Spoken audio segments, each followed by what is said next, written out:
Thank you, Beverly and Chris, for that beautiful music, and for Garrett for the meditation. Good morning, everyone. So lovely to be here with you and to welcome you to this service. Thank you, Janet, for welcoming us so beautifully as well.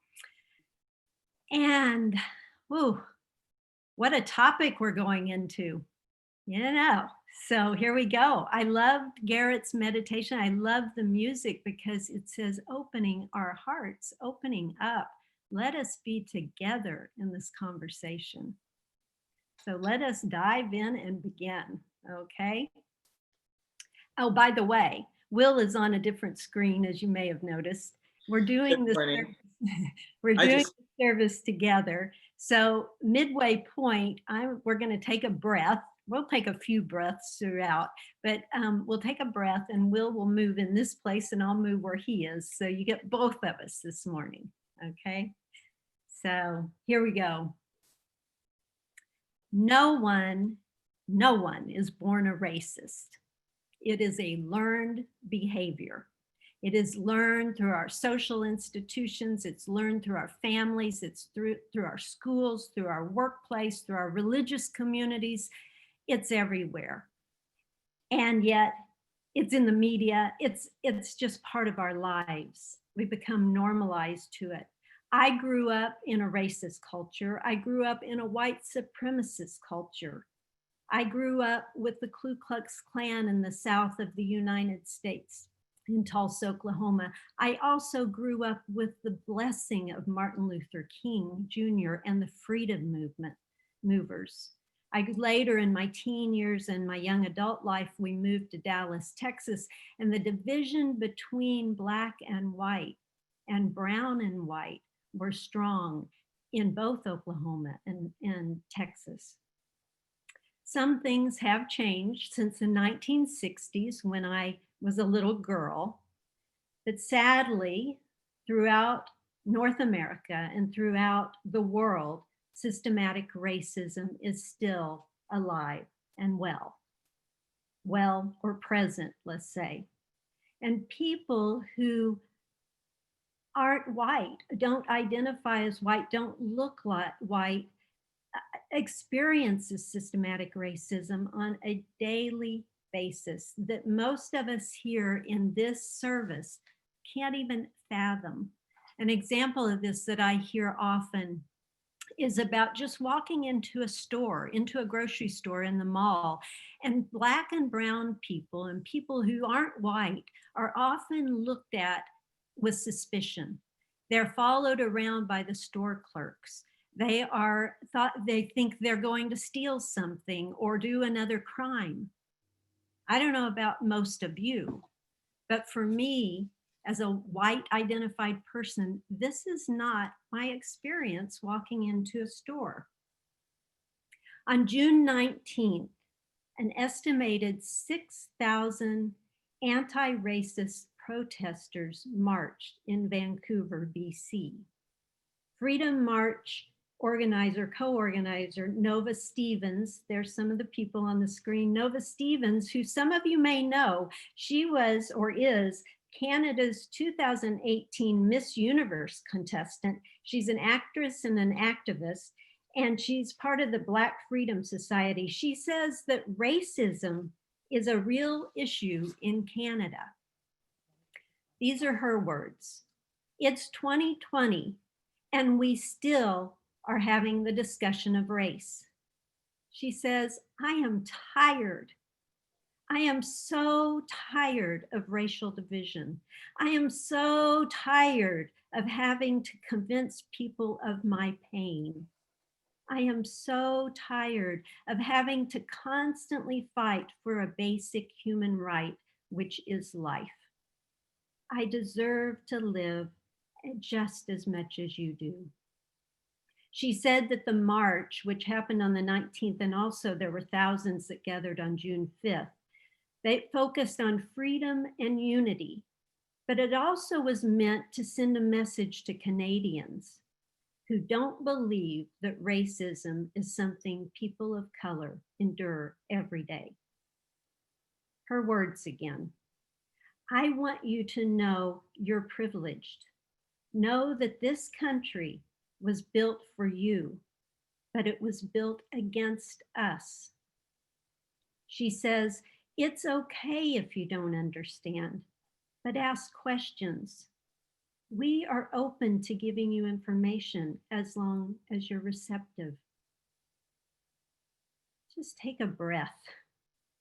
Whew, that's a lot of power just in those words. And it's what we opened with Garrett's message and the music from Beverly and Chris about being open and receptive and being in community and knowing we are held in the love of God as we bring these issues up and listen and learn. I am thankful to my parents who were liberal, they were progressive, and they were socially engaged. However, that wasn't all of my family. For example, my grandfather, who was relatively liberal in his thinking, also had racist and sexist behaviors. He made categorical remarks or jokes about Black people that were degrading, about Black people, about Mexicans, about Chinese, and about women. And I knew growing up with him that it was wrong. I knew that it was mistaken. In my heart, it just wasn't true. I knew it, and it didn't square with my experience and with what my parents were teaching me. When I was 11 years old in 1971, my parents came to me and they said, Cynthia, we want to ask if you would like to have a new experience, a new schooling experience. And their question was, do you want to travel by bus an hour each way, all the way across town to go to an all Black school? So, and to become friends with little Black kids, because I lived in an all white neighborhood, in a pretty affluent neighborhood in Tulsa, Oklahoma. I was thrilled. I was so excited. And a little background there is that Tulsa, Oklahoma was defying the federal regulation at that time, and they'd been defying it for years around segregation. They were supposed to integrate and they didn't. And it was coming to a head again. So a group of parents, about 40 parents, came together. They were dissatisfied that integration was not happening, and they came together and they created a plan to propose to this Tulsa school district, educational district. And 88, 89 little white kids, me included, made history by being bused across town to Burroughs Elementary School, which, by the way, was the school that my father attended as a little boy when the neighborhood was all white, had been all white. And now when I was being bused over there at 11 years of age, it was pretty much all Black kids in an all Black community. So another interesting little point here is that a few years ago, I was at a Christmas party and I heard there were 75 people or so there, and I heard in the distance this woman talking about Tulsa, Oklahoma. So I went over, I moved closer, and she was talking about her life there. And so I started engaging her, and we, had our stories back and forth. And then I mentioned going to the school experience of integration, and she said, I was the person that organized those parents to come together. She's about 20 years older than me. And I couldn't believe it. The woman who had organized this, and I was a little girl when I sat in her house with my parents, and we hadn't met until this time at this Christmas party in Seattle. And I just was able to thank her. I said, Jackie, your decision to bring those parents together and make a systematic change in the education system was a fundamental moment in my life. It changed me and molded and shaped me into the person I am today, because I now know the truth of how human beings can be in oneness with one another in our natural way of being. One other important point about the history that I was unaware of, my parents were unaware of around Tulsa, is some 40 years earlier, from 1971 when I was 11 years old, in my hometown of Tulsa, the Tulsa Race Massacre took place. You may have heard of this recently. It's been widely considered the single worst incident of racial violence in the American history in the United States.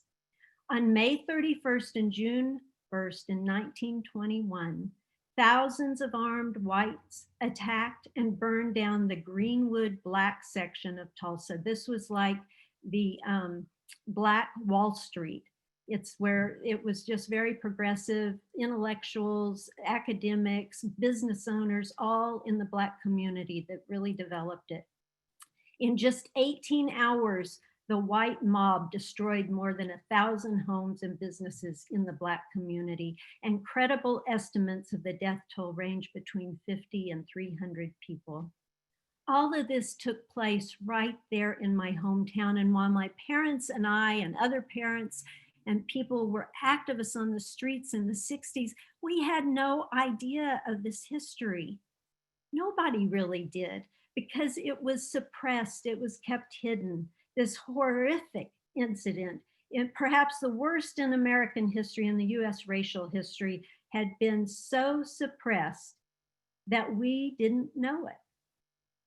This illustrates how systematic racism and the silencing of this kind of horrific racism happens without even us knowing. I want to bring it back again for a moment to my grandfather. As I was growing up, experiencing these relationships with Black kids and the bonds that I was developing, and later in high school, I went to school with Spanish-speaking kids, with Latinas and Latinos.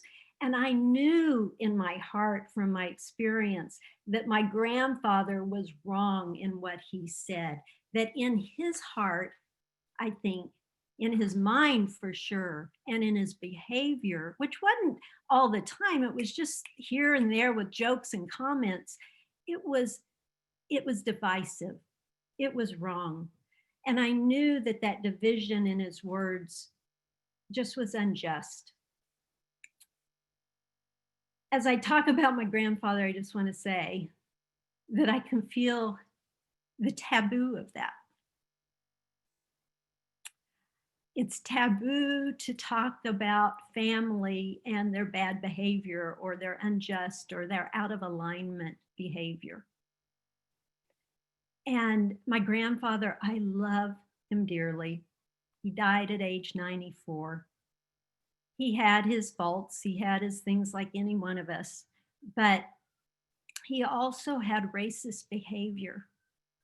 And I'm not singling him out, but it's important to name that. But in doing so, I can feel kind of the shackles of the family shaking and saying, how dare you, Cynthia, for bringing this up in a public forum on YouTube Live and everything else. How dare you speak truth? But it's important in this time that we just speak it with love in our hearts and compassion, and toward healing and toward doing the right thing. He wasn't born a racist. He learned it. And it's not totally his fault. However, this is the reason that we need to be in conversation about these things and naming these things that we see and don't see, and reading and educating ourselves, listening and learning. Ibram X. Kendi, the author of How to Be an Anti-Racist, writes, like fighting an addiction, being an anti-racist requires persistent self-awareness, constant self-criticism, and regular self-examination. Sounds like spiritual practice to me. I just want to say that no matter how liberal or how progressive or how forward thinking I am, and I might be, I'm still a fish in the water around not knowing what I don't know. I'm a fish in the water around my privilege and power in my whiteness, in how I identify as white and how people see my whiteness. I'm more conscious than I used to be, and I'm committed to becoming more conscious, but I also have blind spots. And even as I raise and I work to raise my conscious level around social injustices and how Black and Brown people and Native American and Indigenous and First Nations people are systematically and disproportionately, unjustly affected by the system of racism. I'm always working on it. I have to work on it. It's a practice, and it's a lifelong spiritual practice for me. An example of my own unconscious behavior that happened a couple years ago with a now friend, but we were just meeting for the first time. She came to one of our programs, and I'm going to say her name because I don't think she'd mind. Myra Kynes, who you met, last year, she came to the church. And Myra is a beautiful woman. And when I saw her walk in the first time, she was an invited guest to our program. She walked in, and I wanted to go to welcome her. And I went over and I introduced myself as a facilitator, and I welcomed her. And the second thing I said to her was how beautiful her long braids, her braid extensions were that are woven in. She's a Black woman. She's got dark skin. She's tall. She has presence. But the second thing I said after hello, welcome, was your braids are so beautiful. And she thanked me, and we continued to chat after that. And a few months later, we were in another program that, again, I was facilitating and she was attending. And we were in the whole group, or a small group, I don't remember which, but I was in the group, and she said, she was just expressing, and I don't think it was targeted at me, but she was expressing that as a Black woman, one thing that often happens to her with white people is the first thing they comment on or they say is something about her hair. And I thought, oh my God, that is exactly what I did. She said, it's painful, it's sad, because I am so much more than that. I am so much more than my Black skin and so much more than my hair.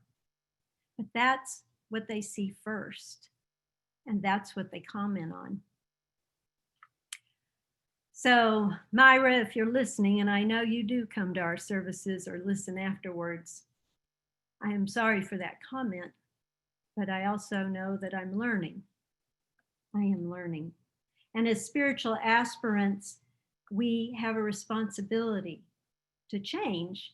And the beautiful thing is that we can change. As human creatures, we can change. That is what this incarnation is about. God is here, put us here to grow, to evolve, to transform ourselves inwardly and outwardly, and to come into oneness and divine love with all things. And so when we do that, when we come into that oneness, which can be fleeting moments, there is no separation or division. We see more clearly, we hear more clearly, and our unconscious behaviors can be opened up and seen and washed away. And we have that responsibility as spiritual aspirants to listen more deeply, to open our eyes, open our ears, and to hear what is being spoken. And this is what the hundreds of thousands of people around the world have been asking for over the past several weeks since the murder of George Floyd in the United States on May 25th.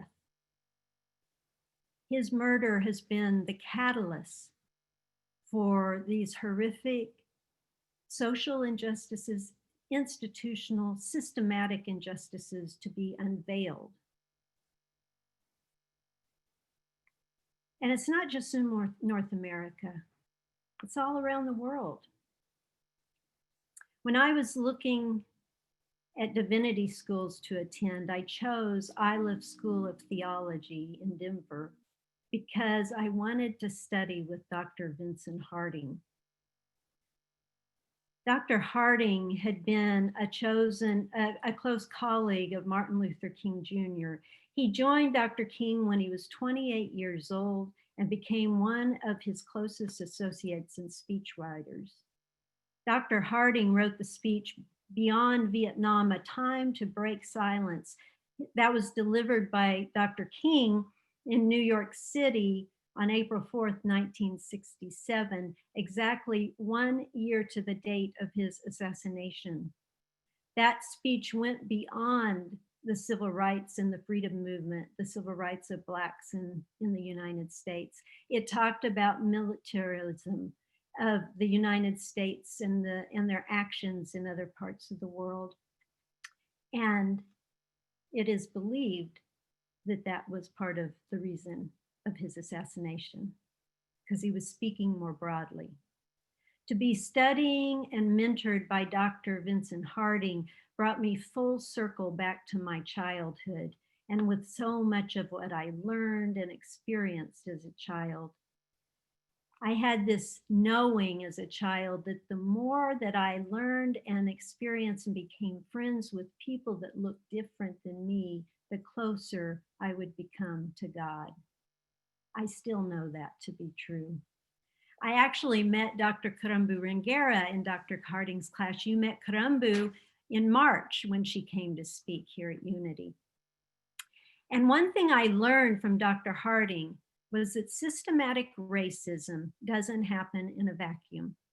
So what is happening in the United States isn't separate from us here in Canada or what's happening here in Canada. And I take you back to what the activist that I spoke of earlier, the coordinator of the march of 6,000 people that showed up on the Vancouver streets.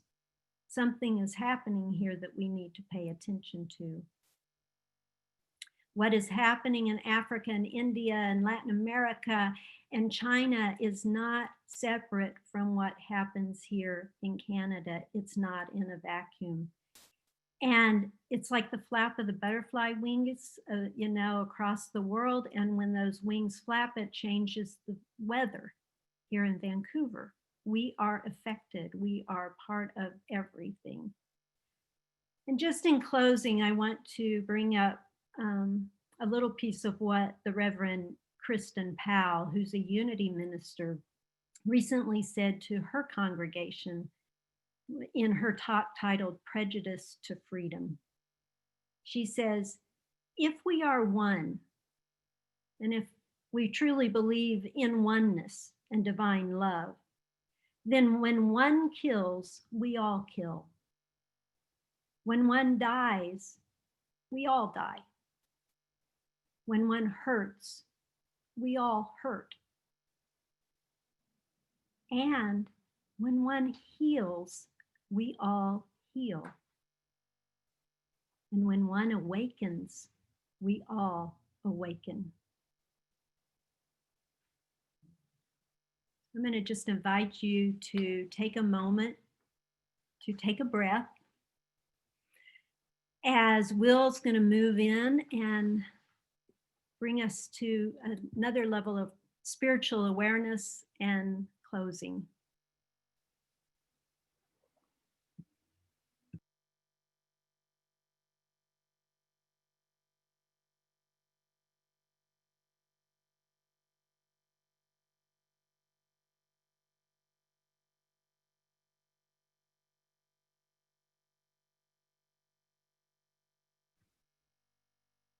So good morning, everyone. And thank you, Cynthia, for that beautiful and stirring talk. I'm sitting here feeling very moved by it myself. And thank you, Garrett, for the beautiful meditation and Beverly for the beautiful music. I want to pick up where Cynthia left off with this statement, because at Unity, we often celebrate, and rightly so, our oneness as a human family. This is something as profound as it is beautiful. And yet, in this oneness, there are experiences that some human beings have that I, as a white person, have no deep awareness of because I have not lived it. But as Martin Luther King said so beautifully, this oneness carries with it certain fundamental consequences. And as he wrote in his letter from the Birmingham jail, injustice anywhere is a threat to justice everywhere. We are caught in an inescapable network of mutuality, tied in a single garment of destiny. Whatever affects one directly affects all, directly or indirectly. So this is the nature of this oneness. This oneness has these consequences. And so in this time of COVID crisis, where we were already beginning to recognize our interconnectedness at a deeper level, then came, as if that weren't enough of a challenge, then came this whole situation with the racial unrest. And it has been and is a very profound time at which our commitment to oneness is being revealed and challenged in new ways. 3 or 4 years before Cynthia and I met, I went to visit, I had a few meetings with Vincent Harding, with Dr. Vincent Harding at the Iliff School of Theology. Like Cynthia was drawn to him, I was drawn to him. And at that point, I had been doing this gender equity and reconciliation work for about 5 years. And I had started calling it in the mid-90s gender reconciliation, because I was so inspired by the work of Desmond Tutu and the Truth and Reconciliation Commission. So I was drawing on that legacy, which of course was in the arena of racial reconciliation, and applying it to gender. I went to Vincent Harding because I felt I needed to ask for the blessing from a prominent civil rights leader for the gender work I was doing. And I needed to ask for this because I didn't want to be misappropriating the truth and reconciliation process, taking it, as it were, as a white person and misapplying it. Whites have taken so much from people of color, from Africans, from Black people. I didn't want to be doing this same kind of thing. And I also wanted a blessing from someone who deeply understood the spiritual root of the work. Because most gender work was then and is still today understood and conceived within a secular mission and framework. But in my heart, I knew this had a deep spiritual root, and I needed someone who deeply understood the spiritual foundation of reconciliation. And Dr. Vincent Harding had that grounding.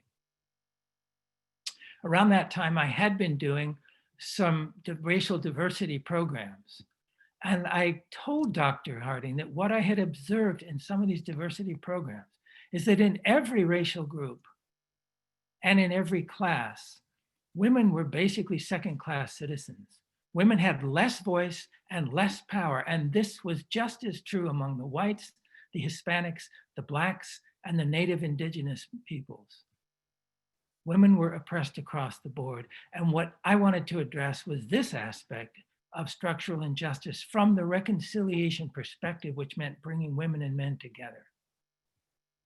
And I explained this to him, and Dr. Harding did indeed give me his blessing. And he acknowledged that this arena was another arena that needed also this form of reconciliation work. So this was a very deep and important blessing for me, and it helped me to launch the work confidently. So I went into this work, and of course that led, as you know, to much work in Africa and elsewhere. I remember at one point speaking about my own complicity as a white man. Part of the privilege that we often say in the gender work is that part of the male privilege is not to have to know the deep truth of women's pain. Part of the white privilege is to not have to know the deep truth of the pain of people of color. And I remember at one meeting with some of our Black co-facilitators, and I was speaking and I was sort of unconsciously making these similarities, like, and it's true, I was making them and they're not false, but at some point, one of the Black facilitators looked at me and said, "Of course you know what it's like to be a man. And so you can speak as a man about the unconsciousness of male privilege, but you have no idea what it's like to be a Black person through no fault of your own. But you have no idea. You will never know because it has not been part of your lived experience from the moment you came into this world. It's not in your blood. It's not in your genes in the same way. This is not a judgment, but you need to recognize you can speak with authority about your experience as a man, but you cannot speak with authority about what it's like for a Black person and what a Black person experiences. And that was a very important reminder and kind of bringing me to full awareness. So I want to now shift gears. You all know Martin Luther King, obviously, and you've heard his speeches and his quotes. There is another very important and unsung hero of the US civil rights movement, who's much less well-known, but actually was a very important inspiration for Martin Luther King. And this is Howard Thurman, who was born in 1900 in Florida and became a minister. Was named by Time magazine as one of the 12 most powerful ministers in the United States. Yet his name is still relatively unknown. And in 1935, Howard Thurman went to India, where he met with Gandhi and other key religious leaders in India and in Sri Lanka. And there they asked him a very penetrating question. They said, "How is it that you as a Black man can be a Christian leader when this Christian religion is the very religion that oppresses your people? How can you accept as your religion the religion of your oppressor, and indeed the religion by which your oppression is often justified?" This is a question that Howard Thurman had not really embraced before he went to India, and it went into him very deeply, and he grappled with it deeply. And he came to a profound resolution, which is articulated in detail in his probably most famous book. He wrote about 20 books, but his most famous book, which is called Jesus Disinherited. And he had essentially a mystical resolution to racism that he articulates deeply in this book. And what he did that's so remarkable is that he recognized, yes, Christianity is the religion of my oppressor. But what Gandhi told him to do, Gandhi said, don't read the white interpretations of Christianity. Go to the source. Go to Jesus himself. And so Howard Thurman began to explore Jesus himself, just his teachings. And what he then realized was that Jesus grew up in a culture almost identical to what he had grown up in. Namely, Jesus lived in an occupied territory in which the Romans were equivalent to the white supremacists. They ruled with an iron fist and incredible cruelty. And that Jesus was a Palestinian Jew. He was an oppressed man. He had to be careful. He had to be careful what he said and where he went, just as all oppressed people do. And so what another miracle of the many miracles that Jesus did, it was precisely in this context of living as an oppressed man in an exceedingly oppressive culture of Roman domination that Jesus developed his profound teachings of unconditional love. And Thurman rooted in on this and basically began to realize that this was applicable to his situation as a Black person living in the unjust racial system of the United States. So he articulated this in the book. And this book, Martin Luther King, is said to have carried with him everywhere he went. Now, as a white man, as I said, I can speak to this, but I think it's much more important for us to hear this from Howard Thurman himself, because I have not lived it. So I can say we should all love each other, but I haven't lived it, as my colleague said. But when we hear this from someone who has lived it, from Howard Thurman himself, we can really receive the profundity of these teachings. So I want to invite you now. We have a short film of Howard Thurman speaking about these teachings that he brought that were a foundational inspiration for the entire civil rights movement and for Martin Luther King in particular. And so Garrett, if you're ready, let's roll it. I must find some way to test whether or not it is possible in American society to have a religious institution not under control, the environment not under control, and experience this unity of men and transcendence of race and class and that sort of thing. So what'd you call this church?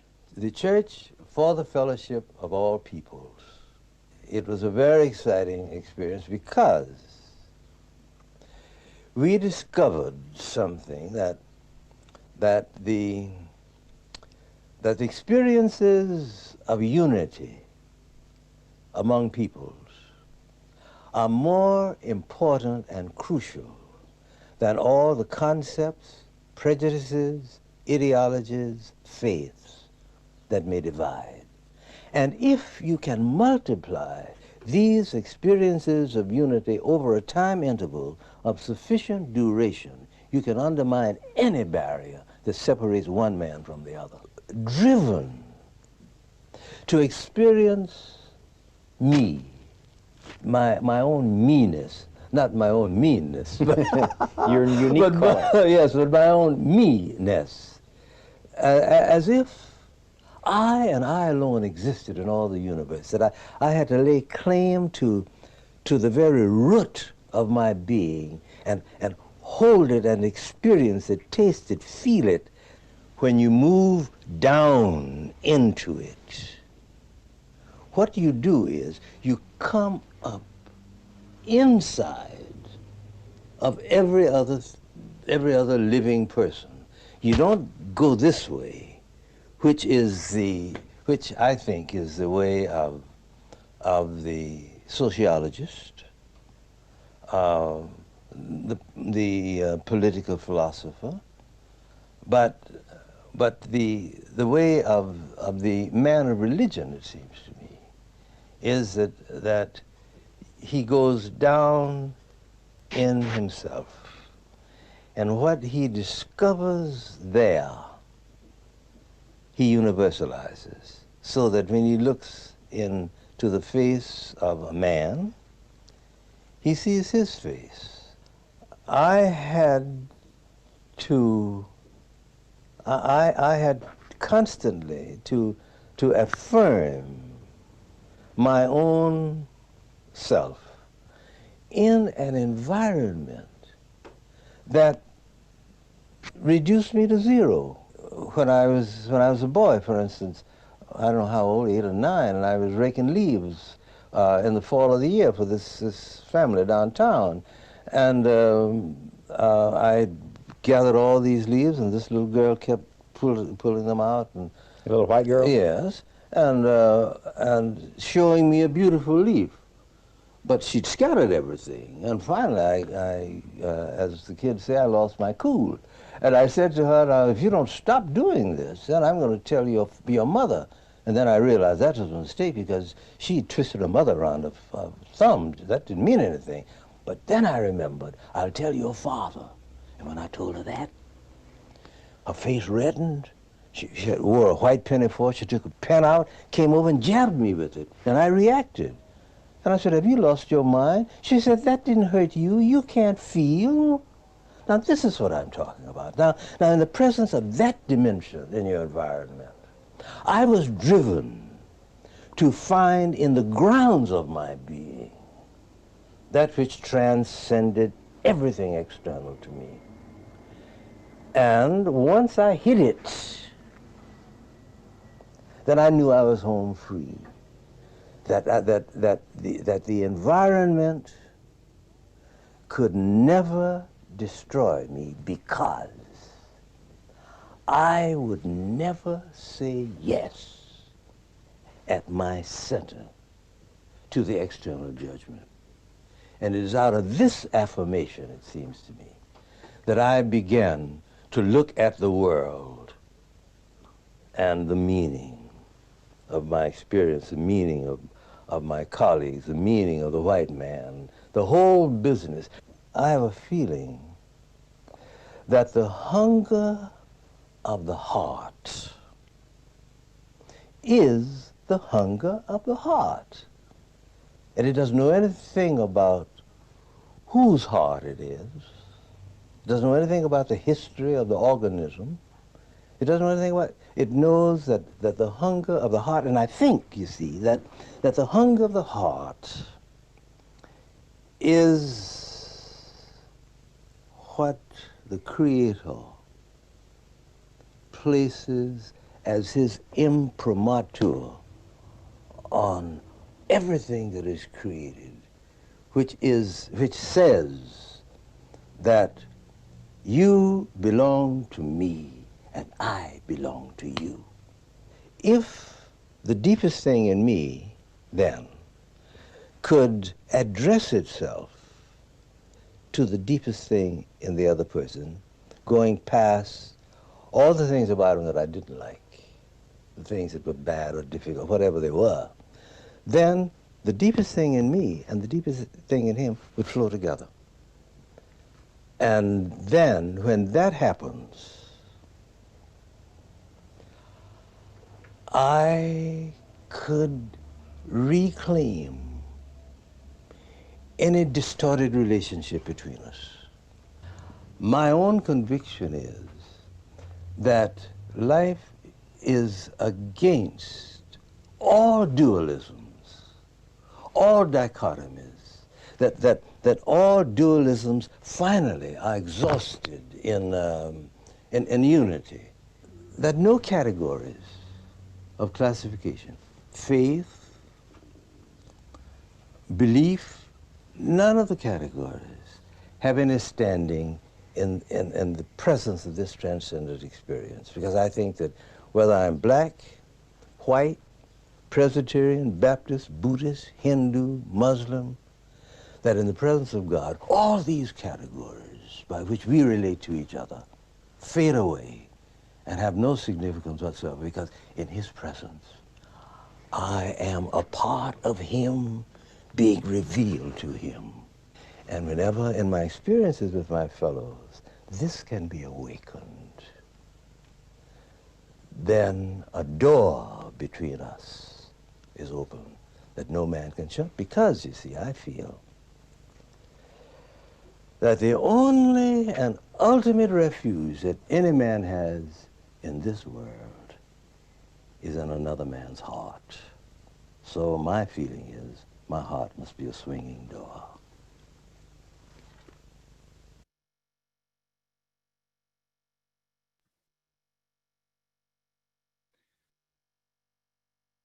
Let's just close by gently closing our eyes, just reflecting on the profundity of these words, the beauty and the power of unity to heal the divisions in the human family. All dualities and dichotomies are dissolved in unity. And when we can create these experiences of unity for sufficient duration, we can heal permanently all the divisions in the human family. And every heart will be a swinging door to every other heart. This is the prayer of my heart.